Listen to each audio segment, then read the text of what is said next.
Saya tidak setuju ya. Namanya judi kan berspekulasi, bisa menang bisa enggak.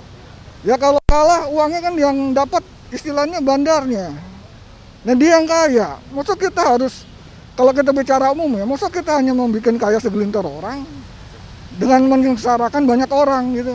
Kalau menurut saya sih, saya tetap nggak setuju ya. Karena kalau lihat dari mudaratnya mungkin lebih berat dibanding dengan manfaat yang diperoleh. Karena kalau para penjudi-penjudi itu kan, yang setahu saya sih mungkin dia bisa berhutang dan seterusnya ya. Itu yang mungkin yang mengakibatkan kerusakan-kerusakan yang lebih hebat dibanding pada manfaatnya gitu. Dan mungkin pajak kan nggak mesti harus dari judi juga kan. Pajak bisa ditarik dari hal-hal yang lain yang bisa lebih legal sifatnya gitu. Tapi mungkin dilokalisir kali ya. Dilokalisir di suatu pulau terpencil seperti mungkin di kalau contohnya di Makau gitu ya, dia dilokalisir di suatu area. Karena kalau mau diberantas kayaknya juga nggak mungkin ya. Makan selalu ada underground judi yang timbul di mana-mana gitu. Mungkin dari segi pendapatan pajak mungkin akan besar dari pemerintah. Cuman apakah dengan begitu pertama masyarakat akan senang dengan adanya judi online tersebut? Ya, dengan sejahtera, karena saya lihat lebih banyak mudaratnya daripada manfaatnya. Dan juga kalau dari pembangunan sendiri ya, dari segi Islam itu kan haram ya. Kalau kita melakukan pembangunan dari uang haram, saya pikir tidak akan dapat berkahnya. Ini tergantung probabilitasnya. Coba saya tanya ke Mas Roy, dari catatan Mas Roy, ini berkaitan mengenai probabilitas Mas Roy untuk bandar dan juga pemainnya kalau di judi online ini Mas Roy, pengamatan Anda. Jadi gini, kalau kita berbicara probabilitas, ini yang standar ya. Intinya mesin itu nggak diapa-apain, nggak dicurang-curangin. Itu probabilitas itu Paretonya itu 90-10. Yaitu 90 bandar menang, 90% bandar yang menang, 10% player yang menang. Oh. Itu kondisi nggak dicurang-curangin ya. Artinya kan Anda kayak main judi dadu, judi apa? Itu probabilitasnya kayak gitu. Jadi perbandingannya Apalagi kalau dicurangin, ya itu lebih banyak lagi. Cuma kan begini, kenapa ada 5-10% yang kalah? Kenapa kok nggak 100% kalah? Karena yang menang ini adalah biaya promosi, testimoni yang membuat mereka untuk datang lagi gitu loh. Coba kalau di rumah judi nggak ada yang menang, kalah semua, maka judi itu akan nggak laku. Ya. Jadi ada sebenarnya pengaturan tersendiri. Apa dimungkinkan begitu Mas Ahmad? Sangat dimungkinkan karena kan tidak ada yang meratifikasi, tidak ada standarnya. Makanya kalau misalkan orang itu main judi online, maka sebenarnya dia sedang mempersilahkan dirinya diperas begitu loh. Karena kan ini nggak ada ISO-nya, beda sama OJK misalkan. OJK ada izinnya dicek gitu. 90-80 kata Mas Roy Pareto. Kan siapa yang bisa menjamin? Nggak ada yang bisa menjamin. Kan bisa aja dia pura-pura ngasih orang supaya dia kasih testimoni bayar, tapi sebenarnya nggak ada yang menang. Nah menurut saya disinilah berbahayanya, dan ini harus ada keberpihakan dari Kominfo secara serius. Saya suatu saat pernah protes ke Kominfo dalam PSE itu. Loh kenapa ada judi online masuk diizinkan oleh PSE, sementara PayPal dan sebagainya saat itu kita protes itu tidak boleh. Kominfo mengatakan ini hanya permainan. Loh kami masyarakat tuh mengadu ini judi.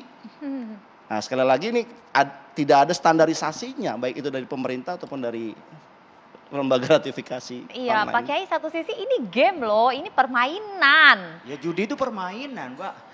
Oke, bagaimana kemudian kita membedakan Pak Kiai? Jadi kalau Ali As-Sabuni dalam kitab tafsir Rawaiyul Bayan itu ketika menafsir tadi innamal khamru wal maisir itu, ketika maisir disebutkan apa? Kullu la'bin yakunu fihi ribhun li fariqin wa khasaratun li akhar fahuwa maisir al-muharram. Jadi setiap permainan yang itu menimbulkan keuntungan bagi satu pihak dan kerugian bagi pihak lain, itu adalah perjudian. Jadi dalam Islam itu ada perjudian dua. Ada perjudian maisir qimar, memang orang berjudi itu antara satu dengan lain itu berhadapan. Saya menang, kamu rugi menang. Begitu juga bisa lotre itu. Modelnya orang bayar, nanti seperti forecast dulu orang akan mendapat. Tapi ada namanya maisirul lahwin, ada judi yang sifatnya main-main. Kayak kita main domino, main remi. Itu ketika itu ada taruhannya. Yang satu kalau menang kamu dapat, yang kalah membayar itu. Itu judi. Menjadi judi gitu. Tapi kalau maisirul lahwin hanya main domino, nggak ada taruhan apa-apa, bahkan mungkin nanti yang kalah traktiran aja ya gitu. Itu ya nggak apa-apa.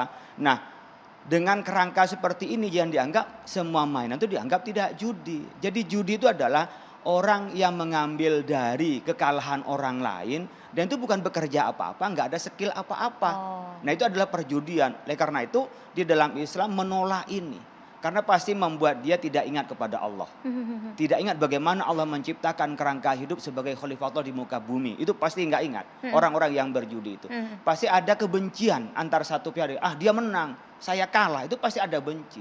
Dan pasti setelah ada kebencian pasti ada adawa. Pasti ada permusuhan antar mereka. Apakah republik ini mau ditanamkan permusuhan? Kalau umpamanya dengan cara kita sudah memagari, kita sudah memberikan undang-undang, kita juga sudah membatasi.